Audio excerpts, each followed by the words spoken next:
Okay, well, welcome to this training session today about Canvas Gradebook. I believe I have that right here. Well, sorry, Canvas Quizzes and Exams. This is Hongfu Chen, and I have gone ahead and posted some links into the group chat that would be of interest to you. Our Keep Teaching website, some helpful email addresses that you can contact after this is over in case you come up with questions later on, some phone numbers to the help desk, and there's an email link to our Keep Teaching website, which is where we are posting important information daily about new trainings that we might be offering based off of some feedback from instructors, and where we see the need to have some additional training and updated information about how to keep teaching during this time. We have gone ahead and muted your microphones, and if you would send your questions through the chat room, why then at the end Hongfu will address those. I'll monitor those and pull those up for him. But if you would wait till the end, you can send your questions anytime, but if he has time, he might open the mics up for people at the end for some question and answers. And once again, we appreciate you joining us today. We're here to help, and I'm going to send it over to Hongfu. All righty. We will pause in the middle for a couple of questions too, just in case people have questions about a certain sections. So I'm starting this with the assumption that some of you might not have taught online in Canvas at all. So we will start with the very basic. Canvas Gradebook works out of points. You can change an assignment to view the grade as letter grades or pass-fail or GPA scale or complete incomplete. But at the end of the day, it works off points and percentages. So this assignment is out of 10 points, and whatever people get, it calculates a percentage. So just keep that in mind. Some non-traditional gradebook usage would just need to be worked around.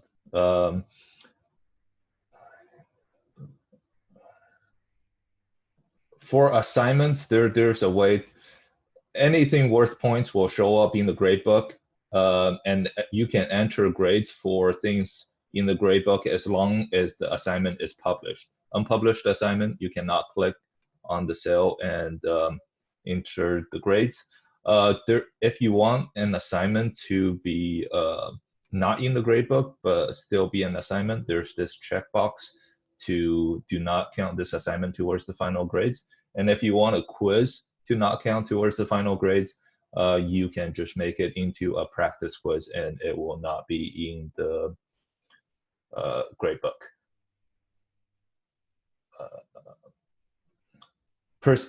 At the end of the day, a letter grades or complete non-complete needs to go into cases. And Canvas, by default, we have set the cutoff to be 90% for A, 80% for B, 70% for C, and then 60% for D. You can change that by going to settings, and under view grading scheme, you can click on it, and that is the current grading scheme being used. If you want to change the grading scheme, you will need to go to manage grading schemes and create a new grading scheme, and we will call this demo grading scheme. When you create your own grading scheme, make sure to remove the A- and B+. And then you can just set the percentage to whatever you see fit. Some of you may not have a grading scheme until the very end of the course, and it is perfectly okay to just leave this unchecked for now until the end of the semester. And some of you have non-traditional gradebook that's pass fail only or letter grades only, and it doesn't work out it doesn't break down conveniently to points, you can also leave this unchanged and just manually enter the grade into Canvas. As long as you make the grading scheme clear to the students, I think that would be fine. To change the grading scheme, you hit View Grading Scheme, you hit Select Another Scheme, and this one I just created, you click on it, check to make sure those percentages are okay, and then you go to use this grading scheme. So now it takes a 94 to be an A. Some of you who has used Canvas grading before may have noticed that with the new gradebook, the muting process has gone away and is replaced with a new grade posting policy method. It essentially break muting down to two parts. And if you have a course that you want to review the grade before it goes out to the students in general and don't want any grades to post automatically, what you can do is go to the gear, go to grade posting policy, and change it to manual grade post grades. Automatically post grades means as soon as you put in a grade, it will go out to the students. You can then hide it, but some students get email notifications as soon as they get a grade, so they might have gotten a notification that they got so-and-so scores before you can hide it. So if you want to work on your grades before you post it to the student, the best way is to just go to the course settings, change everything to manual post grades. And once you hit update, you can tell an assignment is manual grade posting policy because it'll have the word manual next to the out of however points.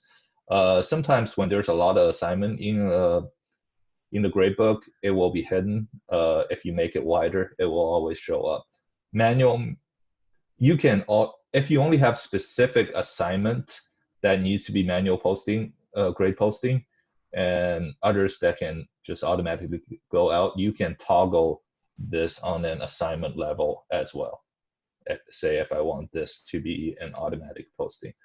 Automatic posting means if I type in a grade here, it just goes straight out to the students.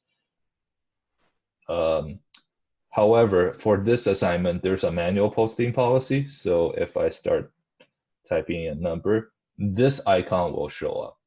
This icon means there are grades that's hidden to the students. That's what it means. It could be one of the grades was hidden to the students, but it could mean all. The only way to tell which grade is hidden is if you hit the three dot menu and then you hit post grade, and unposted grades will have a red dot to the left of it. So if you want to review your grades before releasing it to the student, the process is to set the assignment or the course to manual grade posting policy, put in the grades, make sure the grades are final and good, and then three dots, post grades. And when you post grades, if you select everyone, it means any future grade entered will also be automatically posted. However, if you only post the grade to the graded, any future grade changes will not be posted to those who has not had their grade posted yet. So if I start entering grades, it will, and then you go to post grades again, the top two grades are already posted, but the bottom two are not. It's a bit more complex, but I think if you want to make it simple, just make it manual grade posting policy and make sure all the grades are okay. And then just go to three dots, post grades, everyone, and then it should be good to go. We can do a round of questions because I understand this new grade posting policy is a little confusing to people. Let me check the chat. Oh. Oh, no questions so far. Good. I will keep going. Assignments can be assigned to only a specific subsection of the class, and that is done through when you make the assignment. Instead of everyone, you can assign things to only, say, 3 people within the class. And when that is the case, you will notice that for those students not assigned the assignment, the grade will be grayed out, and you will not be able to put in a grades for them.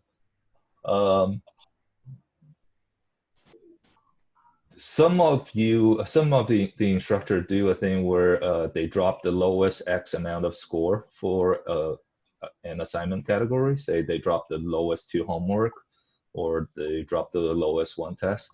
That can be done by creating a group. By default, there's only 1 group. You can create more groups.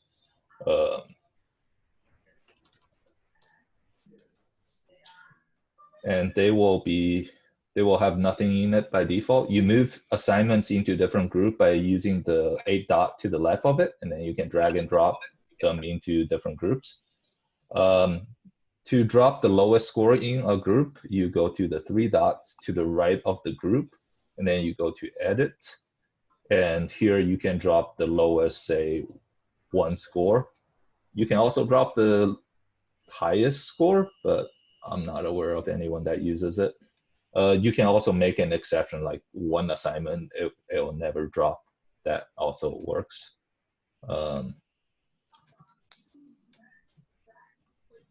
And once you set that up, you will see 1 rule to the right of the group. And if you mouse it over, it'll say drop the lowest score, or drop the highest score, or drop the 2 lowest score. Some of you have questions on extra credit. Extra credit is handled differently. If there is a thing in the gradebook called assignment group weight.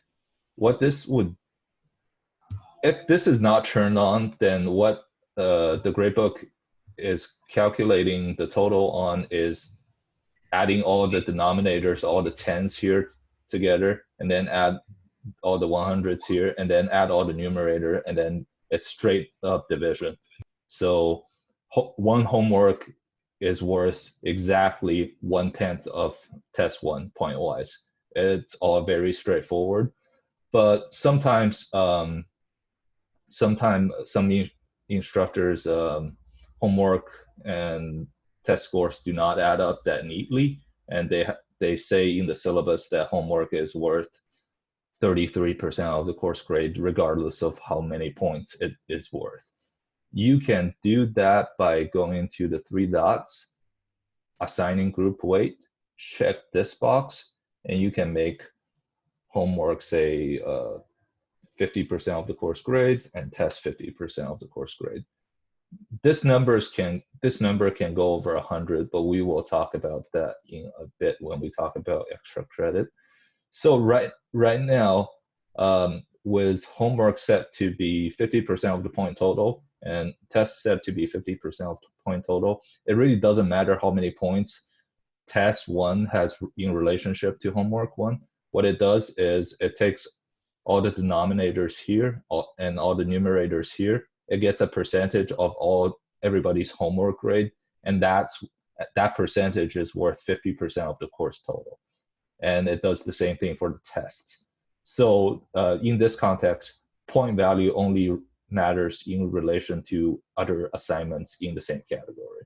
So the final here is worth as much as both test 1 and test 2, but the homework 10 point is not really comparable to the test 100 points in any way. All right, back to extra credit. If we don't have this set and everything's just by point, extra credit is very straightforward. You create an assignment, call it extra credit, and then you make it an assignment out of 0 points. So right now there is a total of, this is 350 points in the classroom, and then you just need to make a decision of how many points you want to give students and for this extra credit assignment, and then you go into the grade and then give them that grade. For example, let's give him full credit, everything.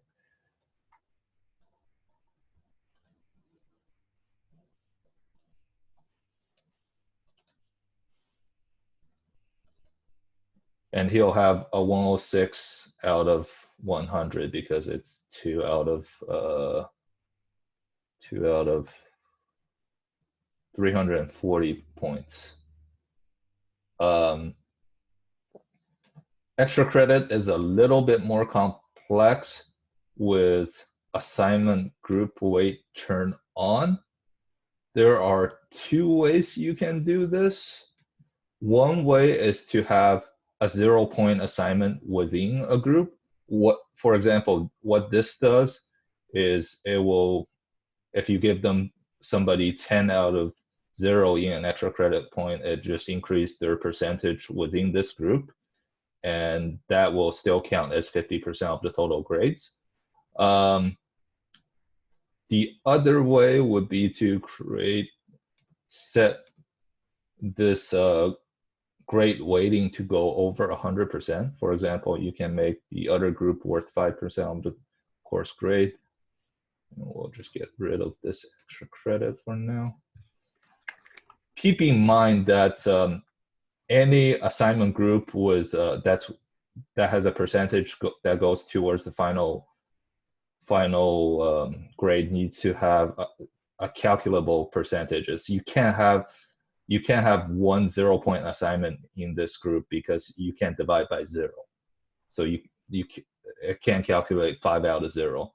So what you can do is, for example, there's this assignment group is worth 5% of the total course grade as extra credit. We'll rename it extra credit. What you can do is make an assignment called extra credit and make that out of 5 points, 1 for each percentage point. So we can test it real quick again. So right now he has 100%. If I give him 4 out of 5, it should be 104% total. It can get a little confusing with doing it this way, as if you don't have all the other scores in, having an extra credit that's not full score might actually lower your grade. But once all the grades are in, it calculates out correctly, and they are not going to get cheated out of points. So sometimes I recommend instructor track the extra credit, but don't put it in until the very end if they're doing it this way. And don't make it viewable to the students until the very end. Couple more features to talk about in Gradebook. There's an option called Message Student Who, which allows you to message student who hasn't done a quiz, or message student who has scored less than an 8 in an assignment. That might be helpful to push a student to actually do a quiz before the due dates. This will send out through a Canvas mail, which will by default send student an email, though they can turn that notification off. I highly recommend that you do not leave any grade as the line, just the line. If, for example, this assignment is done grading and there's no way for the nearest to get a grade on this assignment besides a 0, go ahead and use the 3 dots and set default grade function, and then go ahead and put in a 0. Do not check this overwrite. If you do not check this overwrite already entered grade, it will replace all the dashes for this column with 0. If you check this, it will overwrite everybody with the score you entered here. But using set default grade and not checking this box is an easy way to give student a complete view of their gradebook, because you just don't want to leave those lines in there. Having a 0 there just makes everything a lot clearer to the students. There is a function in Canvas called curve grade. I would steer all of you to not use it. It is not very flexible, and once you use that feature, you can't really go back to the old grades very easily. It even specifically say grade curving cannot be undone. So if you do this on accident, there are ways for us to recover the pre-curve grades, but it is a manual process. So I would steer everyone away from that. If you need to give everyone an extra point or two, I would just do it through manual grade enter or through gradebook export import. There are some sorting options. It used to be you can click on this out of 10 to sort the grades from highest lowest. I think they made it less confusing by disabling that option. Now you sort by going to the 3 dots and sort by grade high to low. And there's also sorting on the student name side.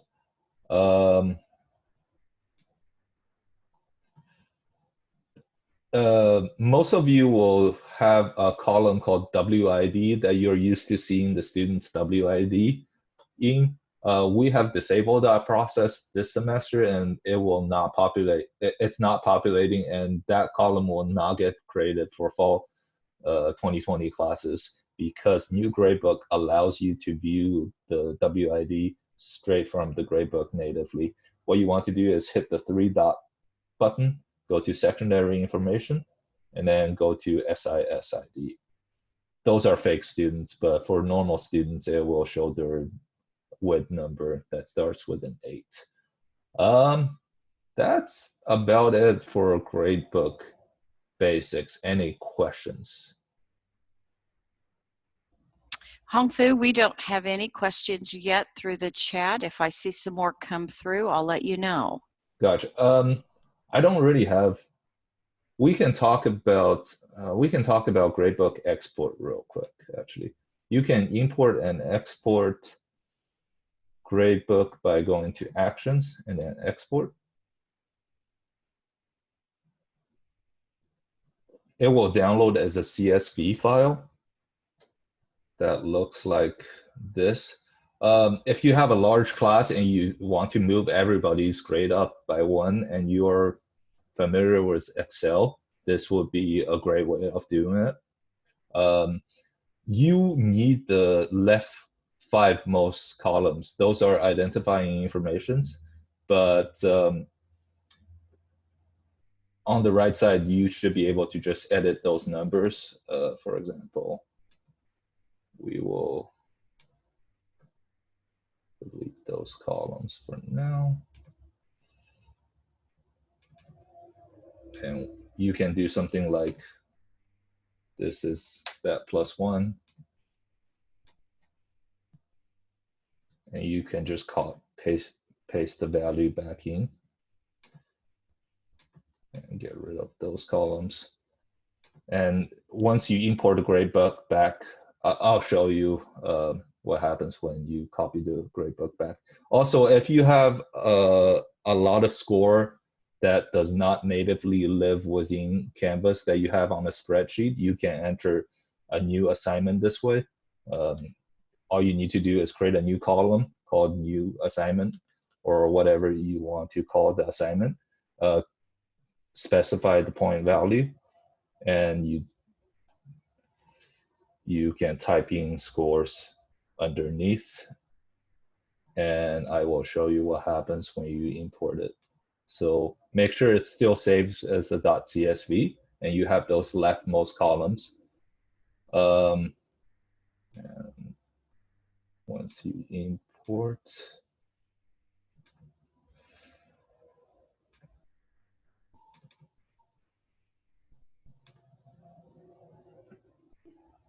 it will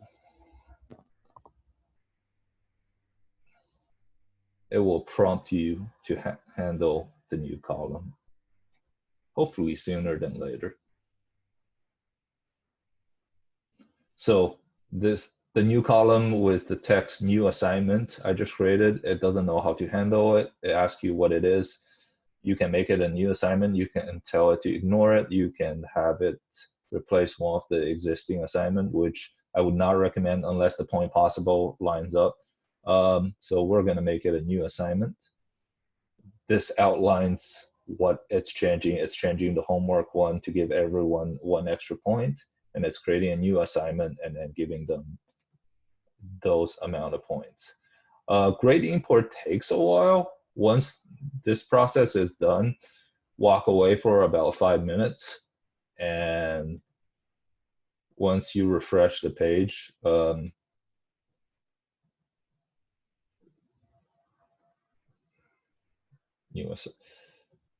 it takes a while. Once you refresh the page, the score should slowly trickle in. It is slowly trickling in. It will generally, for larger classes, sometimes it takes 10-15 minutes, but for smaller classes, it takes about 2-3 minutes. But yeah, that's about all I have for gradebooks. If we don't have questions, we can just share the resources and call it good. Janice.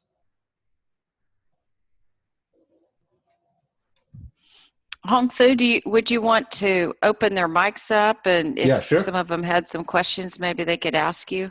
Yeah, sure. I think they can unmute themselves. Okay, great, perfect. We'll give it 2 minutes for any possible questions. Send them in the text or unmute your mic. And if not, we will wrap up. Hey, Hongfu. Hey. Hey, it's your big problem guy, David Seaman, yeah. in architecture. I'm just wondering, if we do have problems, how will we manage it? Do we email you? What do we do? If it's instructional design ones, it can go to gcid@ksu.edu. But if it's just how to use the gradebook, you can contact the help desk, and if necessary, they'll reach me and I'll reach you. Okay, because you may remember you set up my 2 lecture classes again. Yeah, some kind of problem, and I'm not sure we totally reconciled the problems. So we need worried in the future I'll have more difficulties. You can email me directly, because your gradebook is very non-traditional, and yes, it is. I'm an old guy who doesn't. I'm an old dog who doesn't like new tricks, sir.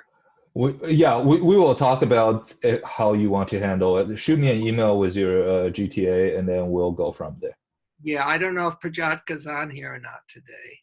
I think one of them emailed me already concerning quizzes. So okay. Yeah, we've got to learn how to do the online testing too, sir. You're going to do a session on that later today, is it? Yeah, 3, I think. Oh, I'll try to be in there. We're having faculty meetings online, so I don't know, but I'll try. Either way, it will be recorded. It'll be online later. Yeah. Okay. Oh, where will the recordings be? Are all of these episodes going to be recorded in somewhere? Where will they be? Yeah, if you Google K-State Keep Teaching, actually, if you go to the chat, the link is at the very bottom. It is. Okay. For this lecture or all of them? All of them. Okay, good. Good deal. Yeah. We're trying to organize everything rationally.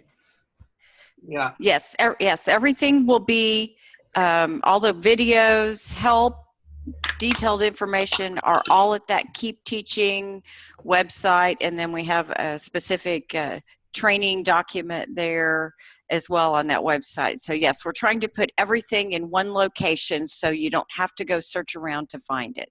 Well, where will you all be available somehow as real people? I mean, you can't be on campus, right?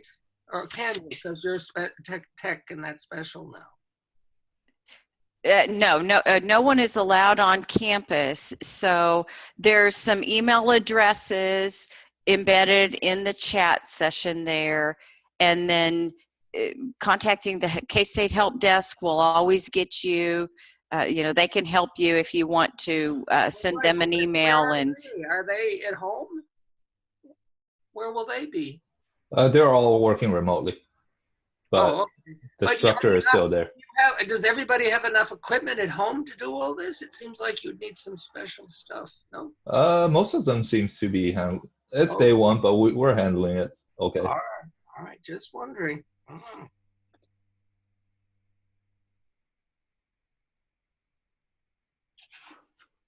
All right. Janice, do you want to say the outro? You bet. Okay. Well, we're glad that you attended the training today. Like Hongfu said, these will be saved, and then once they're rendered, they'll be posted on that Keep Teaching website. And I'll go ahead and post in again into the chat the links to the information so that everyone has that. Again, in case we missed that. And I've put all the phone numbers, and the GCID email address is there for instructional design help. The help desk is always available. We're all monitoring those areas continually. And we just want to thank you for joining in. Hongfu, you said you do have a session. I was just double checking. You're going to talk about Canvas quizzes and exams at 3 o'clock today. Is that correct? That's and correct. Then you've got another gradebook session, I think, here at 4 today, correct? Correct. Yes. See you then. Yes, so you can sure join in again. And then as soon as the videos are available, once they've been saved, they will get loaded up onto that website. So thank you. We're here to help. Please reach out to, if you know individual people or the email addresses, or go to the help desk website.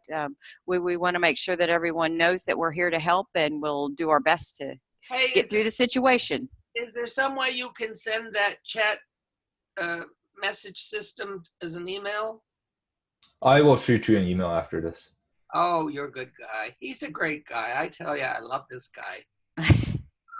I actually, Hongfu, I'll send you. I have a document that I have all that information in, and I have been trying to upload it through that chat. I was able to do it yesterday and this morning fairly efficiently, but the system is not allowing me to do it here today. So we'll get it to you. Don't say that. Whoa. All right. Thank you very much. Thank you all. Have a good one.